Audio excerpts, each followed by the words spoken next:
All right, let's dive into something that pretty much every new university student has to face: figuring out how to manage your own money, maybe for the very first time. It can feel like a lot, right? But what if I told you the whole thing boils down to one super simple idea? Let's get into it. So, first off, getting into university is a huge deal. Seriously, congratulations. But along with all the excitement of new classes and new friends comes a new reality: bills. If you're feeling a little nervous about it, hey, that's totally normal. The good news? You can totally handle this. The secret is just knowing how to prioritize. Okay, here it is, the core concept that's going to change everything for you. To really get a grip on your money, you just need to see all your spending as falling into two simple buckets. Every dollar goes to either an essential expense, that's a must pay, or a discretionary one, which is more of a nice to have. That's it. Once you get this difference, everything else just clicks into place. So our first move is to figure out what's a need and what's a want in your own life.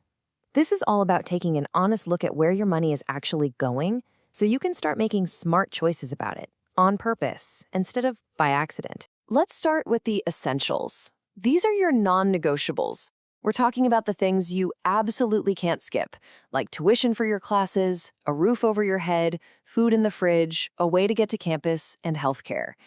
Basically, if you have to pay it to live and learn, it's an essential. And on the flip side, you've got your discretionary spending, your wants. This is all the fun stuff that makes university life so memorable, you know?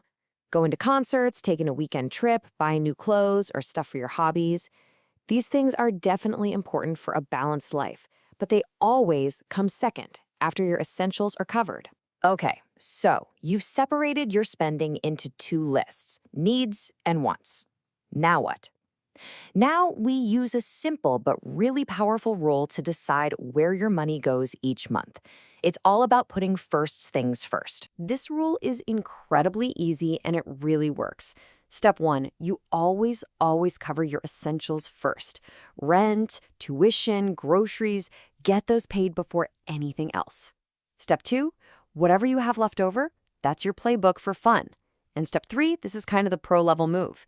If things are tight, you might even need to prioritize within your list of essentials. So what does that even mean, to prioritize between essentials? Well, it's about making smart trade-offs. For example, maybe you decide to live in a cheaper apartment that's a little farther from campus. Your rent goes down, even if your transportation costs might go up a tiny bit. It's about figuring out the combo that actually frees up the most cash in your budget. And that leads us perfectly to our next point. Prioritizing is one thing, but what if you could just have more money left to work with? This part is all about clever strategies to cut costs on those big essential bills so your money can stretch further. You know, the best part about this is that you have way more control than you might think. Don't just see these costs as fixed numbers you have to pay. Challenge them. Things like sharing a room, learning to cook a few simple meals instead of always eating out, or biking to class, they might seem small, but believe me, they add up to real, significant savings. And here's the big reward for being smart about this. Every single dollar you save on your essentials is a dollar you get to redirect. You can put it towards those wants we talked about, that concert, that trip, or you can be really forward-thinking and start building up some savings.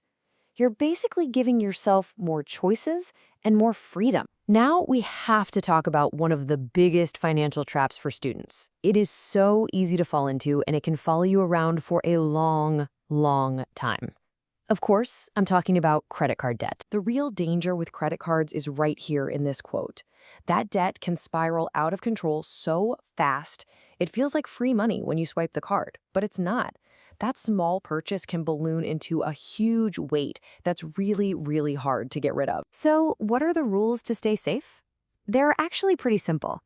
First, only buy your wants with a credit card if you know for a fact you can pay off the entire balance at the end of the month.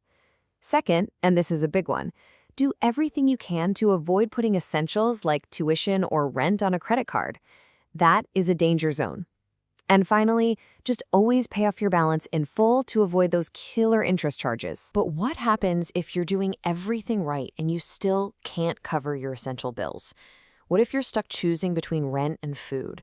That is a really tough, stressful spot to be in. But you are not alone, and there is a right way to handle it. This might be the single most important piece of advice here. Do not turn to a credit card or a high-interest loan. Instead, the first thing you should do is walk right into your university's financial aid office. They have emergency funds, they have advisors. Their entire job is to help students who are in this exact situation. They can connect you with a real solution. When you boil it all down, it comes to this. The money habits you're building right now, they don't just get you through the next 4 years. They are setting the stage for your entire financial life. Learning to tell needs from wants, spending wisely, and staying out of debt, these are the skills that create real freedom. So the question isn't just about what you'll do tomorrow, but what kind of future you're choosing to build for yourself starting today.